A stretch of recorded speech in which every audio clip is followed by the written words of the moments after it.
Interpretasi di kalangan ulama. Seringkali satu hadis dapat memiliki beberapa pemahaman hukum atau makna, tergantung konteks dan pendekatan ilmiah yang digunakan. Dengan syarat berbagai pendapat ini dikompilasikan, dianalisis dan diberikan argumentasi yang kuat sehingga menghasilkan pemahaman yang lebih holistik. Metode syarh hadis juga menekankan keterkaitan antar disiplin ilmu, misalnya hubungan antara hadis dan ilmu tafsir, ilmu fikih dan ilmu akhlak. Syarh hadis yang komprehensif tidak hanya membaca teks hadis, tetapi juga menyinggung hubungan hadis dengan ayat Al-Quran yang relevan, serta implikasi hukum dan etika dari hadis tersebut. Dalam praktik kontemporer, banyak sarjana menggunakan metode syarh hadis untuk menanggapi isu-isu modern. Misalnya hadis yang berkaitan dengan etika sosial, ekonomi, atau politik dikaji kembali dalam konteks zaman sekarang.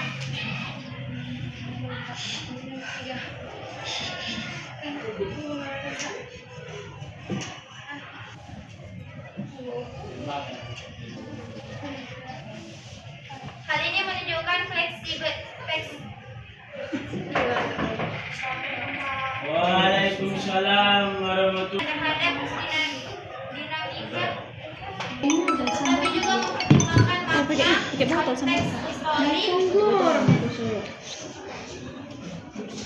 konteks historik, hukum, dan relevansi sosial dan setiap Hening kan? dengan kombinasi Mau didaya kan? syarh hadis mampu menjembatani tradisi klasik kebutuhan umat Islam kontemporer. Pendekatan ini memastikan pemahaman sunnah Nabi yang tetap akurat, autentik, dan aplikatif, sehingga menjadi fondasi penting dalam pendidikan keagamaan, penelitian ilmiah, serta pengembangan hukum Islam. 4. Analisis bahasa dan makna pendekatan tekstual atau bayani dalam studi Islam. Pendekatan bayani dalam studi Islam merupakan salah satu metode yang menekankan pentingnya pemahaman teks secara literal dan eksplisit. Dalam epistemologi Islam, pendekatan ini berfokus pada teks atau nas sebagai sumber utama pengetahuan, menggunakan ijtihad dan istibat untuk menafsirkan makna secara langsung dari sumber-sumber primer seperti Al-Quran dan hadis. Pendekatan ini sangat menekankan pentingnya bahasa dan struktur gramatikal dalam memahami wahyu, serta berusaha menjaga kesesuaian antara teks dan realitas sosial. Selanjutnya yang akan dibacakan oleh saudara Andi. Kelebihan dan keterbatasan pendekatan tekstual bayani dalam studi Islam. Dari pembahasan di atas dapat disimpulkan bahwa pendekatan tekstual bayani dalam studi Islam memiliki keunggulan dalam menjaga otoritas teks suci dan menghasilkan pemahaman yang sistematis serta mendalam terhadap ajaran agama.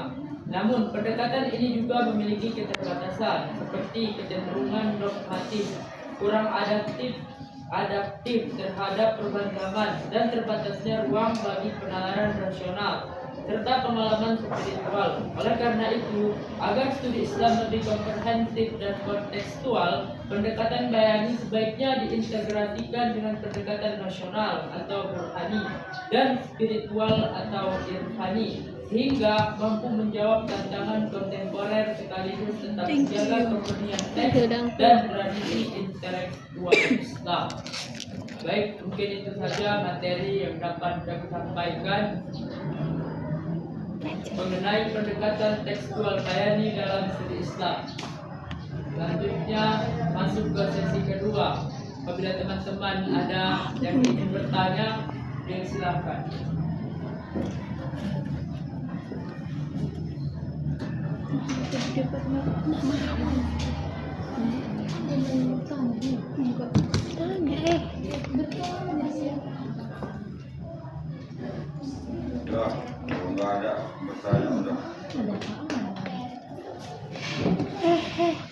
Baik, karena tidak ada yang bertanya di forum ini, maka kita tutuplah.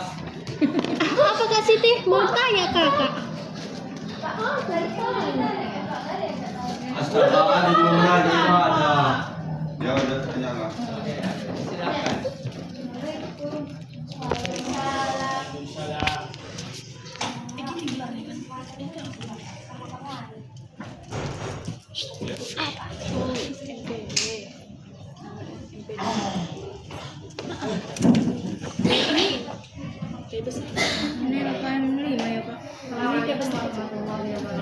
Waalaikumsalam warahmatullahi wabarakatuh. Kak Siti. Kak Siti. Tengok dulu ke sini. Kak Siti. Kyo. Ini memang. Jadi di sini saya ingin bertanya, bagaimana Kenapa nggak mau makan pendekatan sabun? tekstual atau bayani dalam pendidikan Islam dapat membantu peserta didik memahami Al-Quran dan Hadis secara lebih kritis dan kontekstual. Terima kasih. Assalamualaikum warahmatullahi wabarakatuh. Baik Bu, terima kasih pertanyaan yang diberikan.